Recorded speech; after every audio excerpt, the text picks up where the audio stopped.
continuidade, né? Aí, Epístola de Paulo aos Romanos, o pastor já fez a leitura, e nós vamos estar seguindo adiante. Aleluia. Confesso que o livro de Romanos, ele requer muita dedicação nesse estudo. Poder se assentar, irmãos. Muita dedicação, porque ele é bem profundo, tem muitas coisas aqui que só de ler a gente não consegue entender. Mas através de estudo, de aprofundar mais, a gente conseguimos entender. E eu venho alguns dias estudando esse livro, estudando. Confesso que eu não vou dar conta de falar tudo, mas aquilo que o Espírito Santo de Deus colocou no meu coração é o que eu vou trazer para a amada igreja. Amém? A gente olhamos no capítulo 1 de Romanos, nós estudamos o capítulo 1 e o capítulo 2, nós vamos ver Paulo vem tratar sobre o pecado no capítulo 1, no capítulo 2 e no capítulo 3, para chegar no ponto da justificação para nós. Nós vamos ver que ele vem tratando de um assunto sobre o pecado, e lá no versículo 9 de Romanos, nós vamos ver que aí Paulo ele pega mais pesado. Paulo ele vai generalizar, vai falar que ninguém é justo. Ele vem, que como nós lemos, Paulo recebe uma pergunta. Nós vamos ver aqui no capítulo 3 até o versículo 8. Nós vamos ver algumas perguntas aqui na Bíblia Sagrada. Sobre quem? Sobre o judeu. Quem era o judeu? O judeu era o povo a qual o Senhor Jesus veio para eles, e eles o rejeitaram. Nós vamos ver no começo da palavra do Senhor, nós vamos ver no início, Deus levando aquele povo, Deus queria reinar sobre aquele povo, Deus fez promessas, e Deus deu o Torá, Deus deu a palavra dele, a lei. Nós vamos ver que o judeu ele seguia a lei à risca. Mas nós vamos ver aqui no capítulo 3, sobre aqueles que não seguiam. Nós vamos ver sobre aqueles que se denominavam santos, se denominavam escolhidos por Deus, se denominavam que não era pecador, mas tinha muito dentre deles que se denominavam, estavam na seita, estavam no sacerdócio, ou estava no templo, mas não exercia o que a lei falava.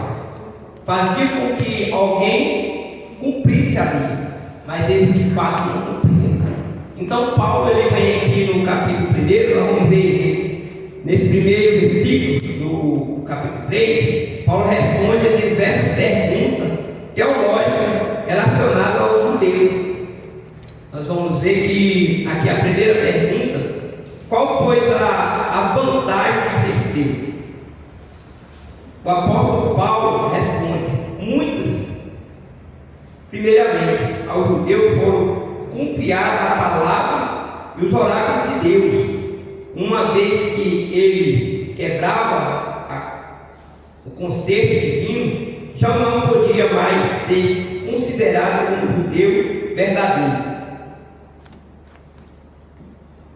herdeiro da promessa de Deus.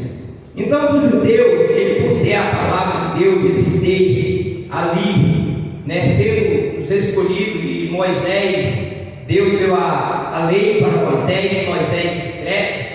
Então ele se beneficia de quê? Da palavra da justiça. E eu acho interessante que a lei naquele tempo ela era muito severa, e nós vamos ver Paulo aqui falando com eles qual o benefício de ser. Então eles eram beneficiados, porque Deus deu aquela palavra, Deus deu a lei para eles, eles eram beneficiados. Nós vamos ver que o benefício deles, de ter a lei ao favor deles, mas eles não faziam com que se cumpria. Nós vamos ver que muitas vezes na caminhada, ali do Êxodo para frente, nós vamos ver na caminhada do povo de Deus, eles prevaricando contra a lei, eles falhando contra a lei. Mas mesmo assim, alguns deles que falhavam, eles se denominavam justos, eles se denominavam escolhidos de Deus, né? Eles tinham na sua mente que Deus escolheu e Deus, através da lei, os salvaria eles. E através dessa palavra, eu estudando um pouco e vendo que isso é uma invocação, irmão, que vem sobre o ser humano, sobre a raça humana, de nós como cristãos, que muitas das vezes que nós achamos que somente servir estar dentro de uma igreja, nós somos salvos. Nós somente vimos dentro de uma igreja permanecer no culto, praticante de cultos na igreja, nós achamos que somos salvos. Nós vamos ver que aqui os judeus eles tinham uma base, porque Deus deu a palavra para o judeu. Nós vamos ver que Deus vai dar os oráculos do céu sobre eles. Eles tinham autoridade divina, mas somente a autoridade divina para eles não adiantava, porque a palavra de Deus ela não é só simplesmente para a gente ouvir. A palavra do Senhor, a Escritura, ela não é só simplesmente para a gente ler como ler um jornal, ou simplesmente para nós pegarmos um ritual de ler a Bíblia e não praticar. O judeu ele tinha conhecimento. Se nós sairmos daqui e ir até Jerusalém, encontrar um judeu, nós encontrarmos alguém que instrui os seus filhos lá, nós vamos ver que o seu filho de 5 anos de idade ele conhece o Torá de conta. Por quê? Porque eles memorizam, eles ensinam os seus filhos que tem que aprender a ler, eles têm que aprender aqui. Então somente aprender, somente ler e não praticar, aleluia, a palavra do Senhor vai dizer que nós somos pessoas que mentimos e enganamos a nós mesmos, porque a palavra de Deus aqui, ela não é simplesmente só para mim você ler, só para mim você estudar ela e não colocar em prática em nossas vidas. Nós vamos ver que os judeus, além deles, eles estudavam a palavra do Senhor, eles memorizavam ela, mas na hora de praticar a lei, na hora de mostrar o amor para com o seu próximo, eles não usavam o amor. E nós vamos ver aqui a Bíblia, ela vai nos dar relato sobre a palavra do Senhor e vai dizer que o amor, ele supera, né? Então nós vamos ver que quem está na palavra do Senhor, quem de fato está com o Senhor, servindo ao Senhor de fato, ele vai sentir sempre benevolência pelo seu irmão. Ainda que o seu irmão pegue, ainda que o seu irmão está fora do caminho, ele vai ter um olhar de generosidade, ele vai ter um olhar de amor, ele vai ter um olhar de caridade. Não, mas aqui nós vamos olhar que o judeu, ele batia no seu peito e falava: nós somos pertencentes do céu, porque a palavra, porque a lei veio para nós. Nós somos praticantes desta lei. Nós vivemos e conhecemos essa lei. É tanto que nós vamos ver que quando nós vemos o judeu, quando a palavra do Senhor alcança os gentios, os judeus eles querem repudiar os gentios. Nós vamos ver que eles não entravam na casa de gentio, eles não entravam na casa de pessoa porque eles achavam que nós éramos antigos. Os gregos, ou até mesmo nós mesmos, nós somos, para eles era tipo antigo, que nós não merecíamos a salvação. Mas Paulo, quando ele vem retratar através aqui de Romanos, no capítulo 3, sobre a purificação, a fidelidade do homem para com Deus, né, a transformação do homem para com Deus, ele vai mostrar que nós não somente podemos ser só ouvintes e leitores, mas sim praticantes, e sim vivenciando a palavra de Deus. Paulo ele vai colocar diante do judeu uma palavra dura e vai dizer: não há nenhum justo. Palavra dura, irmão, é ouvir isso de alguém que se denominava santo, de alguém que se denominava morador do céu. Paulo ele vai dizer: não há, no capítulo 9, nós vamos ver, vamos chegar no capítulo 9, Paulo dizer isso: não há entre vós, não há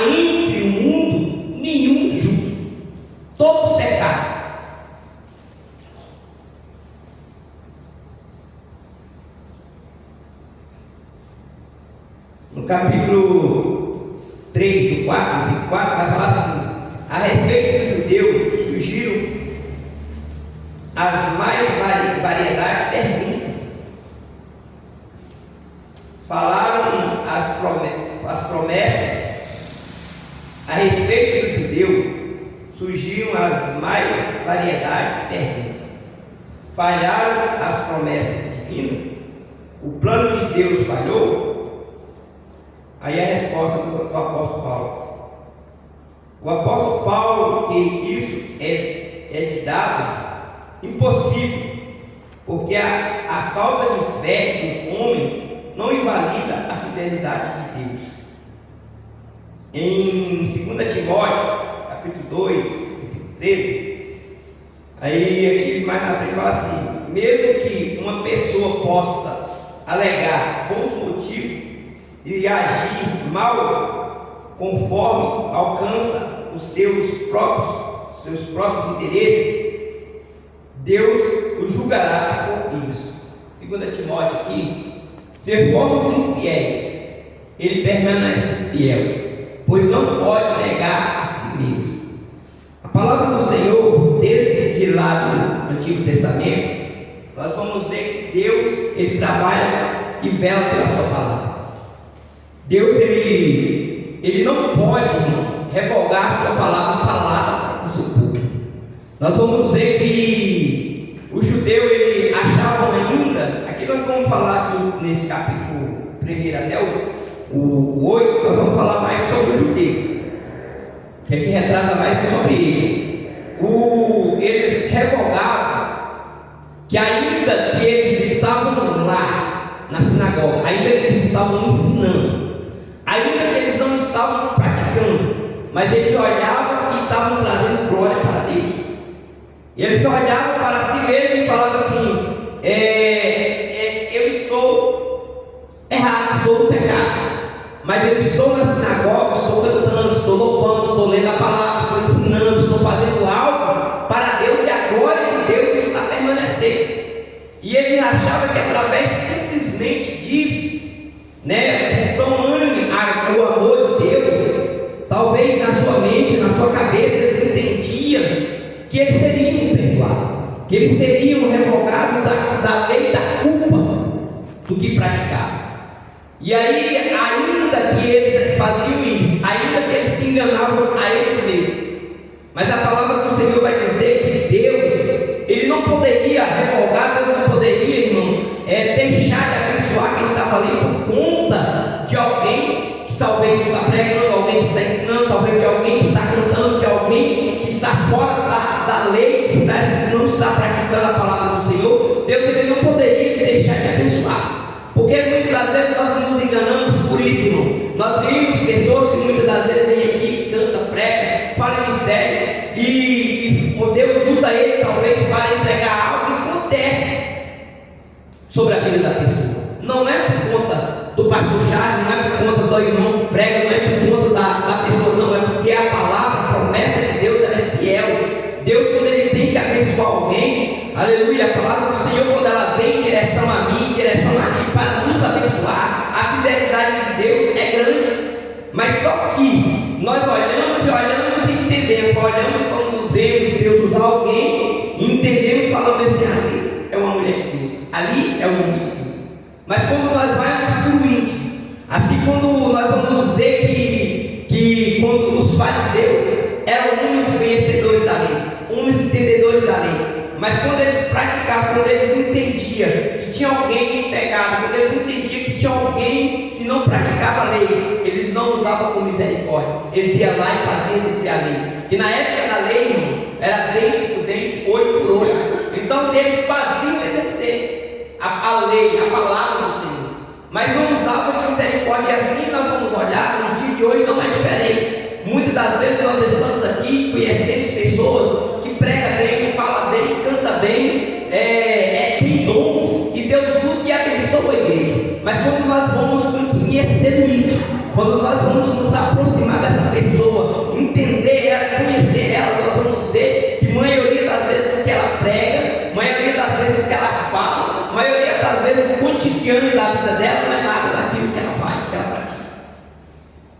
E Deus vai deixar de abençoar a igreja, Deus vai deixar de abençoar o teu povo, não. Porque a palavra, segundo aqui está escrito, Deus, Ele não mente, Deus, Ele não se arrepende. Deus, quando Ele tem uma palavra que pensa assim, em minha direção, em tua direção, Deus, quando Ele tem um propósito sobre a minha casa e a tua casa, Ele vai fazer cumprir. Porque o Senhor, Ele não é filho do homem para que minta, nem filho do homem para que se arrependa. E a sua palavra, ela é viva e eficaz sobre a nossa vida.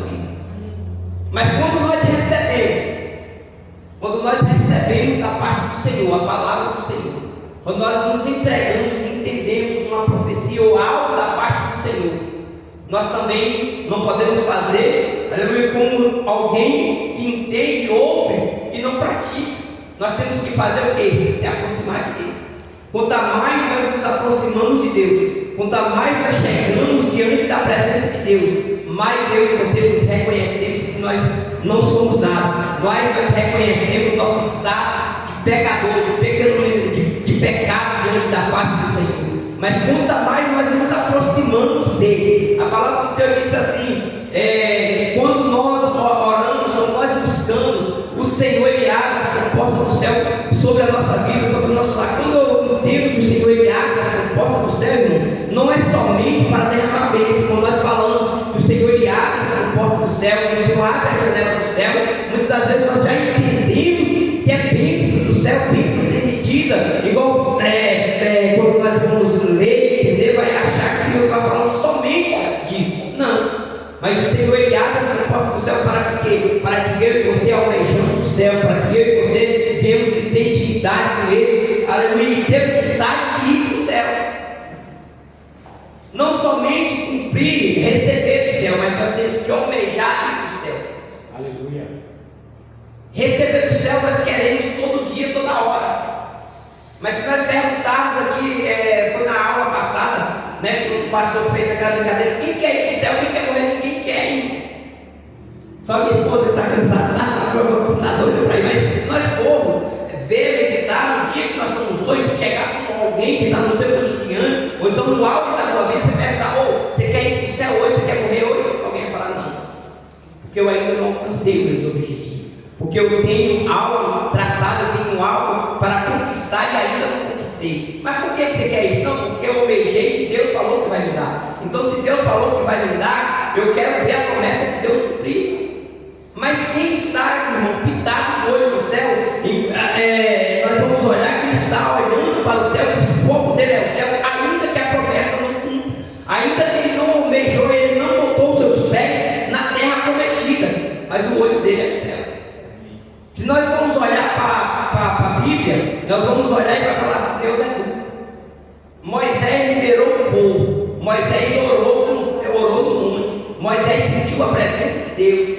Moisés foi tão ousado que ele pediu para ver a face de Deus. Deus falou de maneira alguma, se esconda numa fenda, numa pedra, e eu passarei por discórdia, e você sentirá a minha presença. E quando ele só sentiu a sua presença, ele caiu, ele não aguentou. Mas nós vamos ver lá na frente. Agora Moisés, ele se ira com o povo, ele se ira com o povo, e por conta disso, Deus vai olhar e vai falar, Moisés, você se irou, eu pedi para você tocar na pedra, você bateu na pedra, e lá tem um monte de requisito do que Moisés fez. Aí o Senhor vai falar bem assim, Canaã está lá da porta, tu sobe no monte e olha, você só vai contemplando, mas você não vai pisar.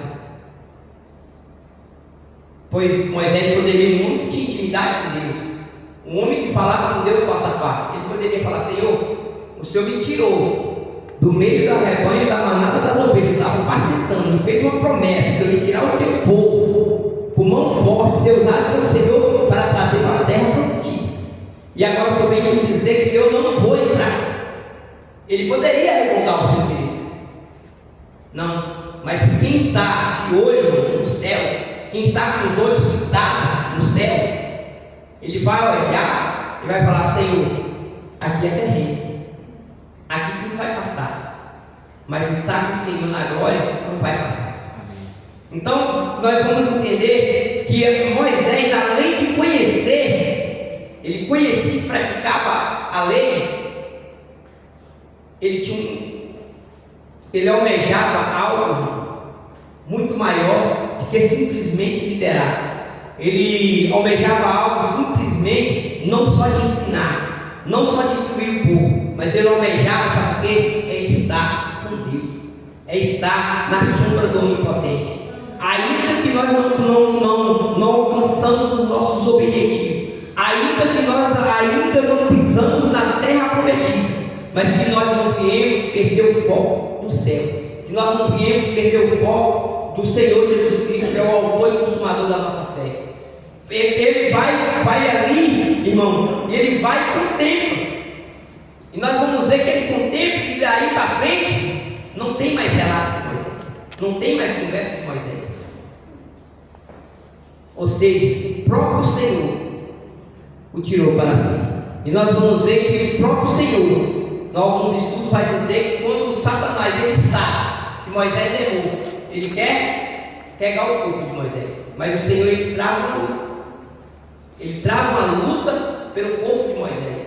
Por quê? Porque o corpo de Moisés seria um instrumento para tirar o foco do povo de Deus. Se nós lermos as histórias, nós vamos ver que se Satanás conseguisse pegar o corpo de Moisés, ele seria um instrumento para desviar aquele povo todinho da promessa prometida. Ele ia levantar ele como um ídolo, ou sei lá, ressuscitar ele de novo como um falso Cristo, alguma coisa assim, quem sabe das possibilidades de Satanás, mas para quê? Para tirar o foco da nação inteira. E o foco daquela nação inteira, irmão, ela não pesaria somente no judeu, ela pesaria nos dias de hoje nossos.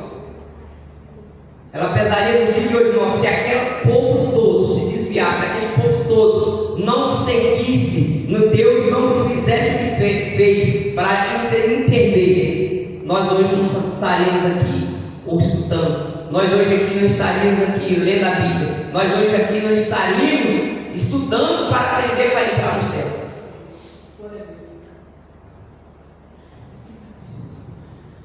Os planos de Deus não mudam por causa da nossa infidelidade. Deus permanece fiel na sua promessa.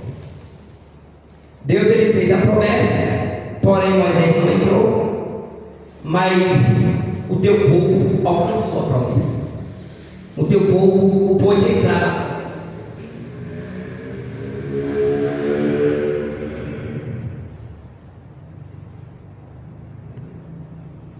Será que o judeu não está em condição de prevalecer diante do juízo de Deus? Parece que sim, pelo fato de possuir a lei, porém possuir a lei de nada importava, uma vez que o que de fato importa é praticar. Amém. Se nós olharmos os requisitos da palavra do Senhor e sobre a lei que é dada para os judeus, nós vamos meditar e vamos olhar que eles seriam isentos de permanecer diante do juízo do Senhor. Mas de maneira alguma, todos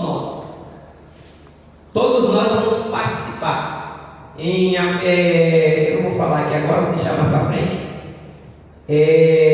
Nós todos, povos e nações, vamos entrar, vamos comparecer diante do trono do Senhor. O homem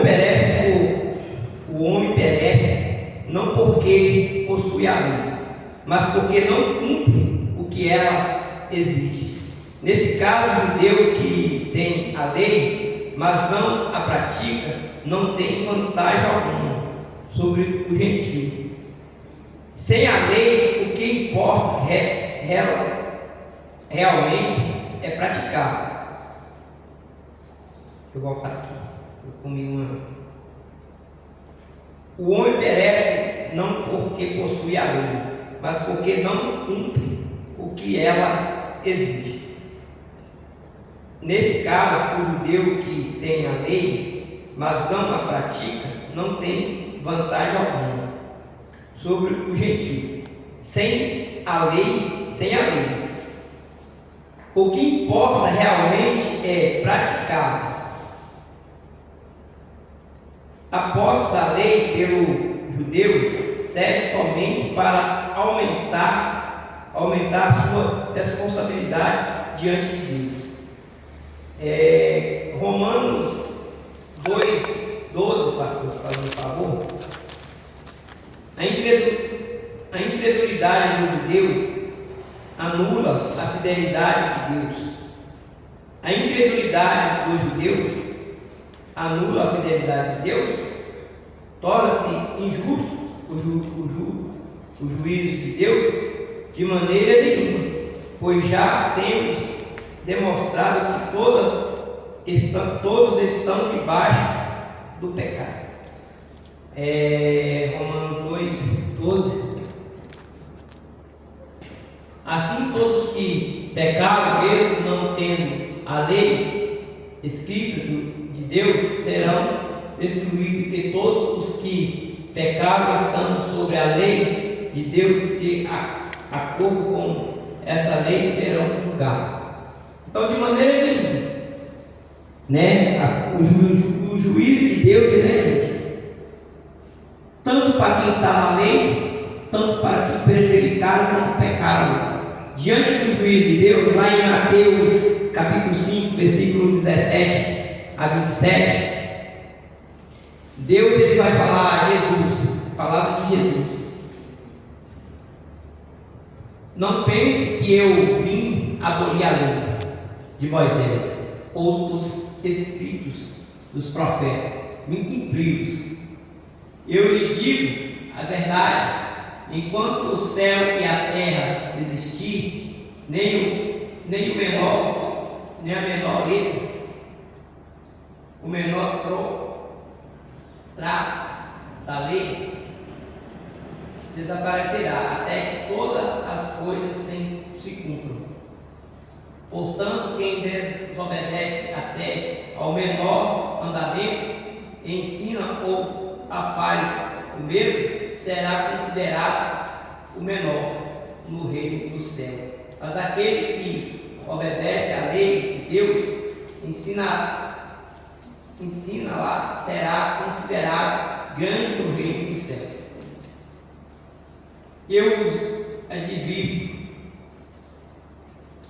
mesmo que sua justiça supere muito a justiça dos mestres da lei e dos fariseus, vós jamais estarão no reino do céu. Vocês ouviram o que foi dito a seus antepassados: não mate sem cometer homicídio, estará sujeito a julgamento. Eu, porém, lhe digo que basta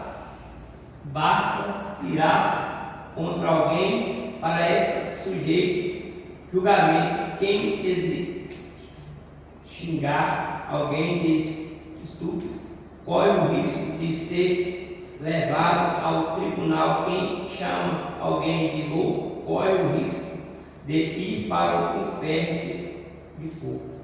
Portanto, se você estiver apresentando uma oferta no altar do templo do Senhor, lembre que alguém tem algo contra você, deixe sua oferta ali no altar, vá reconciliar-se com a pessoa, então volte e apresente sua oferta.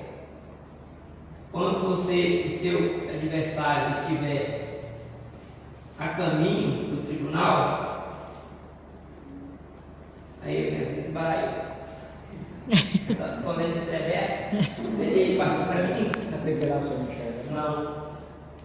Quando você e seu adversário estiverem a caminho do tribunal, acertem logo suas diferenças. Do contrário, pode ser que o acusador o entregue ao juiz e o juiz a um oficial, e você seja lançado na prisão. Eu lhe digo a verdade: você não será solto enquanto não tiver pago até o último centavo.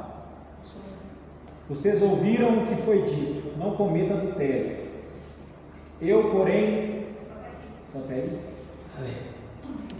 Então, irmão, o justo juiz de Deus, a palavra do Senhor vai dizer, Jesus, ele vai dizer que ele não veio para abolir, ele não veio tirar. Nós vamos ver, eu já fui em algumas igrejas, e quando se retrata do Antigo Testamento, muitas pessoas falam assim: nós aqui não gostamos muito do Antigo Testamento. Nós não gostamos muito porque nós vamos ver lá, mas é a lei. Nós gostamos do Novo Testamento. E aí aquilo vinha na minha cabeça e eu falava: mas se o próprio Jesus falou que ele não veio para abolir a lei, mas sim para fazer cumprir. E se nós vamos ver, na lei era complicado ao seguinte, que na lei você tinha que ver, você tinha que ter pegado o ato. E no Novo Testamento, Jesus vem falar de cumprir. Nós vamos ver aqui de um xingamento, nós vamos ver de adultério, nós vamos ver de desejo, nós vamos ver tudo. O que é isso? Tudo isso está na lei. Se nós ao menos nós vamos ver isso aqui, Jesus ele não veio para tirar, invalidar a palavra dele, porque o Senhor, a palavra dele, ela não mente. Tanto de Gênesis a Apocalipse, o Senhor vela para que elas para todas. E o Senhor ele vai dizer, é tão sério isso aqui que Jesus vem falar, que até uma oferta que você traz diante do altar, se você tiver intrigado com o seu irmão, se você não liberou perdão, a sua oferta ela é um sacrifício de tudo. E eu falo isso, irmão, com base bíblica e com vivenciação que eu já vivi. Isso. No começo do meu, vou contar um breve testemunho aqui. No começo da minha caminhada, da minha conversão, uma pessoa muito difícil. Eu sempre fui uma pessoa muito difícil, E o Senhor está me moldando até o dia de hoje, trabalhando na minha pessoa até o dia de hoje. Tem certas coisas, irmão, que a gente não apura, tem que ter um temperamento forte, Igual os de trovão. Eu não tenho muito temperamento para aguentar certas coisas, certas conversas. E o que aconteceu? Eu já estava batizado, 3 anos de caminhada, e eu achava que era crentão, porque estava orando, estava dentro da igreja, subindo no monte todo dia, 3 anos naquele gás todo. E aí me chamaram para um festa de Natal na casa da minha mãe. Já tinha 2 anos que eu não participava de Natal na casa da minha mãe. E aí minha mãe na igreja, e minha mãe sempre liberava, porque os meus 2 cunhados bebiam. E liberavam a bebida lá, eles bebiam. E eu cheguei na casa da minha mãe. Quando eu cheguei, eu vi a minha irmã mais nova. Ela estava com um hematoma no olho, estava desse tamanho. E eu olhei e perguntei para ela: o que foi isso? Ela não estava limpando a casa, escorreguei no tapete e bati com um cantor aí na mesa. Eu falei: mas na mesa sua tem que calombinho, que ficou calombinho assim em cima do olho dela, porque a mesa sua tem um calombinho assim, parece que foi dado com burro. Ela falou: não, porque eu bati bem na pontinha. E aí nisso, meus irmãos, todo mundo saiu, foram para um bar que tinha logo lá perto e foram jogar assim. E aí meu sobrinho novo chegou desse e falou para minha mãe: me diga, você. Na hora que nós vimos para cá, meu pai não queria vir para cá, minha mãe falou: nós vamos para lá, que nós vai estar todo mundo lá e nós vamos para uma festa coisa de família, e nós vamos lá. E meu pai falou que não vinha, que ele não gostava de ninguém daqui. E minha mãe falou que se ele não quisesse vir, ele não queria passar o Natal onde ele quisesse, mas que ela vinha. Que ela não ia fazer a vontade dele por conta que ele não queria passar o Natal com a gente. E ele pegou e deu um burro no olho dele. Foi as crianças, Eu olhei para ele e não dei crédito.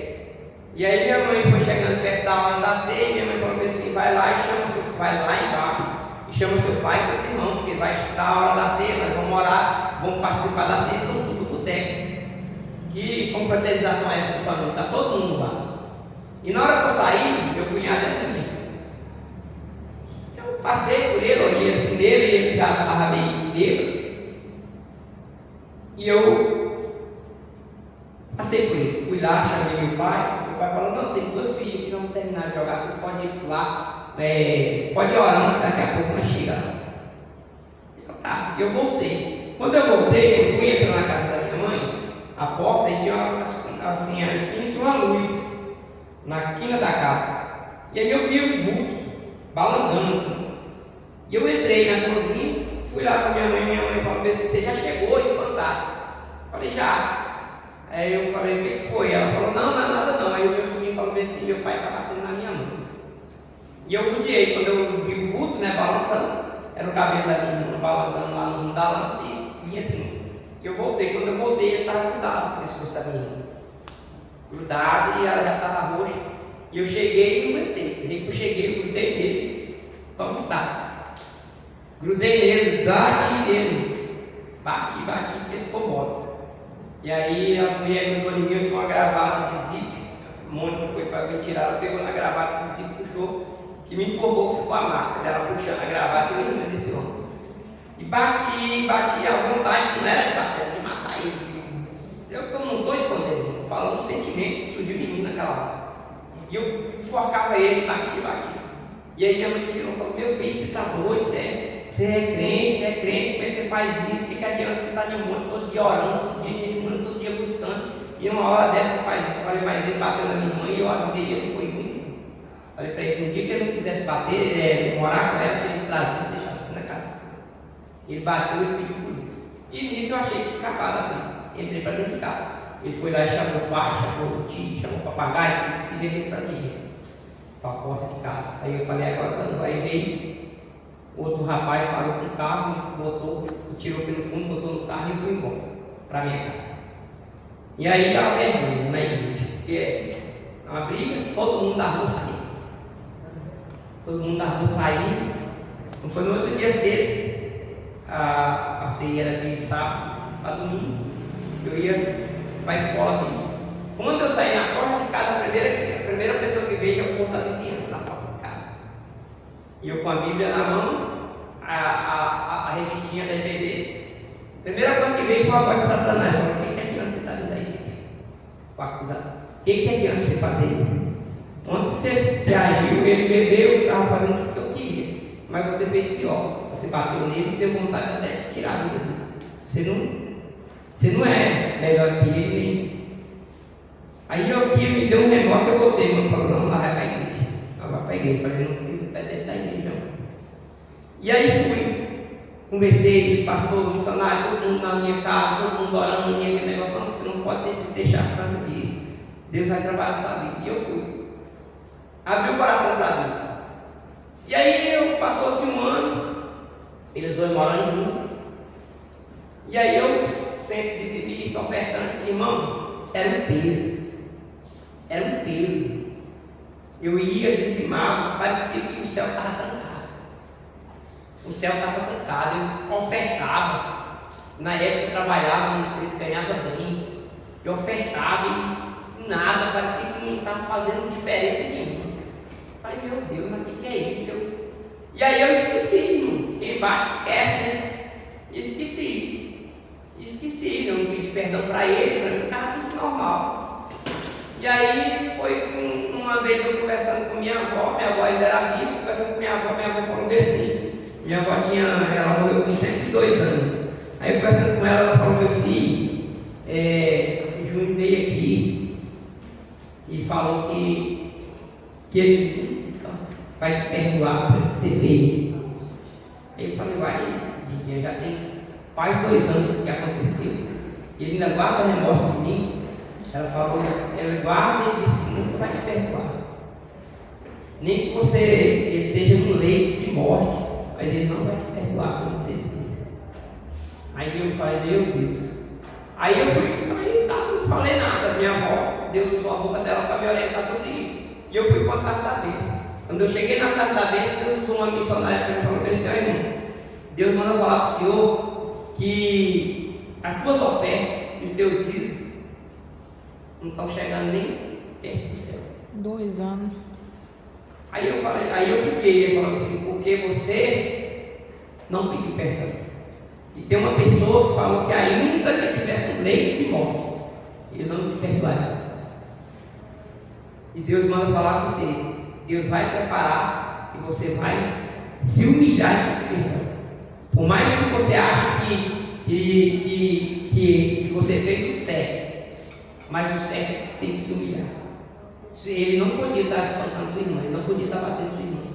Você agiu em defesa da sua irmã. Se alguém for na lei alguma coisa, vai dar o pé para você. Mas diante do trono de Deus, isso não vale. Você vai pedir perdão. E passou-se 6 meses. Quando foi 6 meses, ele bateu na porta de casa. Bateu na porta de casa, eu fui e falei: não, você já bateu aqui, você veio aqui, você nunca, 2 anos, você nunca conversou comigo, nós vamos conversar hoje. Aí eu botei ele a minha irmã e falei: ó, a partir de hoje eu quero te pedir perdão. A partir de hoje, aquele velho homem que você viu, que fez o que fez com você, ele mudou. Eu quero perdão da sua vida. E quando você me perdoar, eu preciso disso, não é para mim ter uma boa aparência, eu quero isso, é para que o céu se abra sobre a minha vida. O céu está trancado sobre a minha vida por conta disso. Eu não estou conseguindo prosperar, não estou conseguindo ser abençoado na casa de Deus, eu não estou conseguindo sentir a presença de Deus, porque eu não sou perdoado. Aí ele falou para mim assim: eu falei para ti que eu não ia te perdoar, mas a minha necessidade fala mais alto do que o perdão. Eu te perdoo. Eu estava passando por um momento muito difícil, né? Estava jurado de morte lá. Eu te perdoo, mas me ajuda, pelo amor de Deus. Eu não vou te ajudar. E aí, irmão, o céu se abriu. Então, só para a gente ver que aqui o Jesus, quando ele vai falar, ele vem falar sobre o cumprimento da lei. Até mesmo uma discussão, até mesmo um xingamento que a gente acha que é algo à toa. Nós lemos aqui, ó, eu nem lembro mais que é toa, alguma coisa assim. Até isso, irmão, se nós chamarmos um irmão, nós estamos sujeitos a perder o céu. E nós estamos aonde? Na igreja, nós estamos buscando a santificação diante do Senhor, é para ir para o céu. Né? Agora aqui no capítulo 9, nós vamos ver que Paulo ele vai escrever isso, ele vai falar que não há um justo, não há ninguém justo, não há ninguém justo. Todos pecados diante do Senhor. Nós somos pecadores, nós somos uns pecadores, irmão, buscando a justificação. Nós somos pecadores, todos os dias estamos aqui buscando arrependimento por causa do feito de Jesus Cristo. Mas se nós não ler a palavra do Senhor, se nós não deixar essa palavra, ela nos esquadrinhar, ela não nos colocar conforme o Senhor quer, que nada adianta. Nós estamos aqui cultuando a Deus, falando de Deus, pregando e falando, se nós não mudarmos as nossas atitudes, se nós não mudarmos o nosso pensamento em respeito para com Deus. Porque aqui a palavra do Senhor vai dizer que até mesmo, isso aqui é o budismo, é o de menos. Nós vamos ver que no tribunal, o pastor Pedro conhece mais de lei, conhece mais dessas coisas, nós vamos olhar que um juiz, um homem, julga a causa de outro. E aquele juiz, ele se denomina, conhecedor da lei, ele se denomina alguém para impor inocente o pai. Mas diante de Deus, irmão, é pecador igual o outro que é culpado. O justo só existiu um, foi Jesus. E o que mais tem, sabe por quê? Porque diante de nós que estamos nos justificando através dos feitos de Jesus, o único justo vai chegar diante de nós para nos ajudar. Ele não vai levantar alguém, ele não vai levantar Pedro, ele não vai levantar João, ele não vai levantar ninguém. É Jesus, o justo. O quem falou que ele não veio para abolir a lei, mas sim para fazer cumprir. Nós vamos aparecer em Apocalipse capítulo 8. Apocalipse capítulo 8.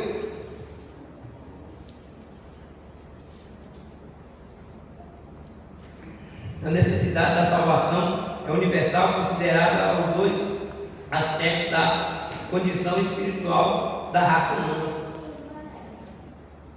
Apocalipse capítulo 8, pastor, fazendo favor.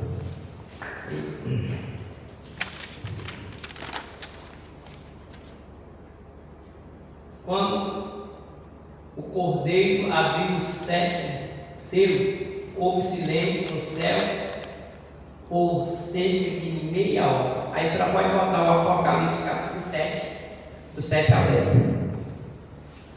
Eu acho interessante isso aqui, no capítulo 8 de Apocalipse, no versículo 1. Vai haver um grande silêncio. Vai haver um grande silêncio entre o povo, povos e nações. Aqui no capítulo 8 vai falar sobre se não me engano, sobre o sétimo selo. E houve por meia hora um grande silêncio. Mas esse grande silêncio é da multidão que vai estar diante do trono. Por quê? Enquanto nós temos vida, muitas das vezes nós revogamos, nós falamos que somos justos, muitas vezes nós falamos que somos santos, muitas das vezes nós falamos que somos praticantes da lei ou da leitura da Bíblia, de algo que é imposto para nós somos praticantes, nós temos esse no nosso cotidiano de falar, de dizer. Mas só que lá no trono, quando os povos e nações chegarem diante do Senhor, vai ter um silêncio, ninguém vai falar. Ninguém fala nada, só observa. Porque quem vai falar lá é só Ele, só Cristo. E aqui no capítulo 7 do 9, depois disso vi uma imensa multidão, grande demais para ser contada, de todas as nações, tribos, povos, línguas, em pé diante do trono. E diante do cordeiro usavam vestes brancas, e seguravam ramos de palmilha e gritavam com grande estrondo: a salvação vem de nosso Deus, que está sentado no trono e do cordeiro. Aleluia, Jesus.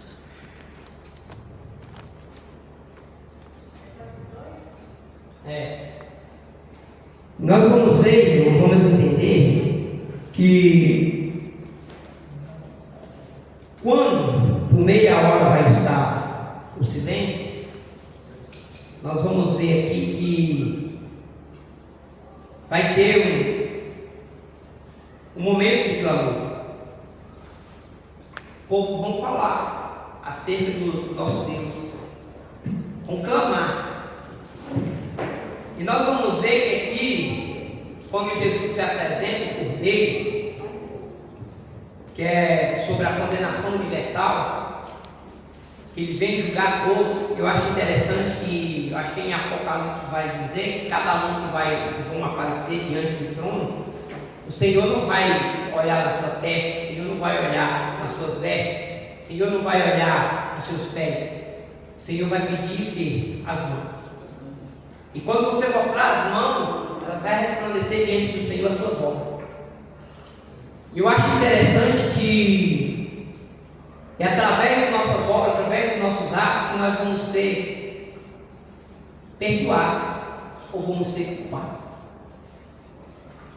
E eu acho interessante que a palavra do Senhor ela é tremenda em nossa vida, porque nós sabemos os requisitos, nós sabemos de tudo que o Senhor Jesus deixou para nós, esse manual que é a Bíblia, para que nós venhamos aplicar em nosso cotidiano, que nós venhamos aplicar no nosso dia a dia para andar, para que nós venhamos naquele grande dia, quando nós aparecermos diante do trono, e não aparecer com mãos vazias, para não ser julgado como o mundo.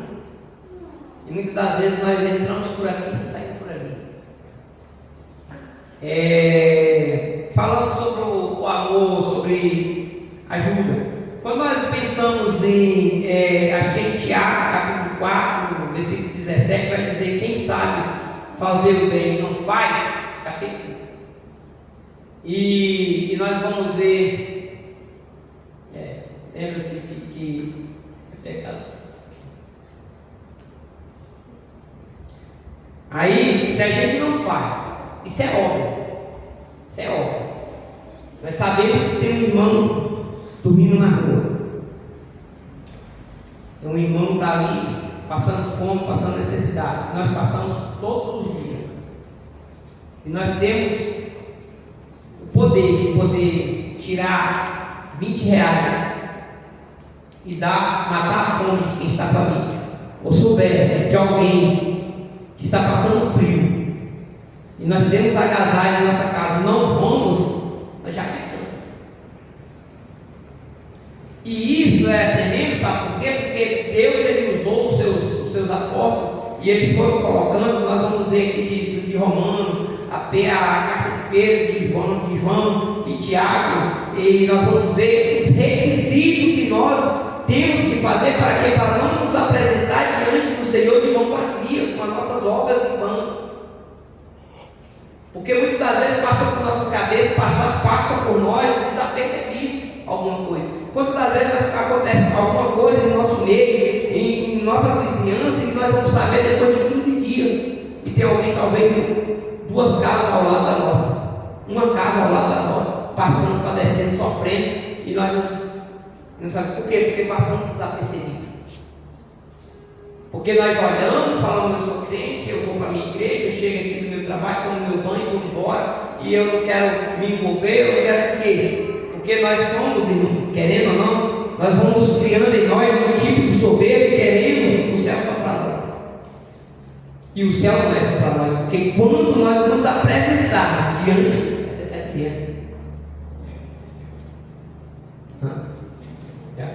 Só concluir aqui. Quando nós apresentarmos diante do Senhor, aí está complicado. Porque aqui em Apocalipse a palavra do Senhor diz que é a palavra do Senhor, né?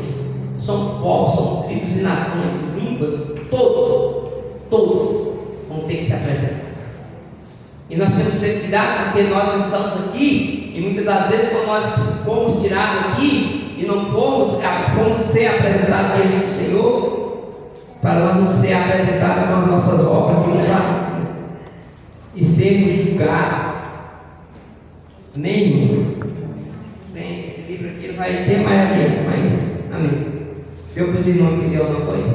Amém. Eu vou atropelando as Bíblias, os pontos, as interrogações. Vai, né? Mas Deus possa edificar a vida de cada irmão nessa noite. Eu estou muito empolgado sobre o Romanos aqui, sobre a Epístola de Romanos. Deus me deu um despertamento sobre isso desde o primeiro dia. Nós começamos a estudar, e aí eu já venho com as campanhas, orando, e aí eu estou lendo o livro de Pedro. E aí quando nós começamos a ler Romanos, aí o Senhor fez eu voltar lá para Romanos.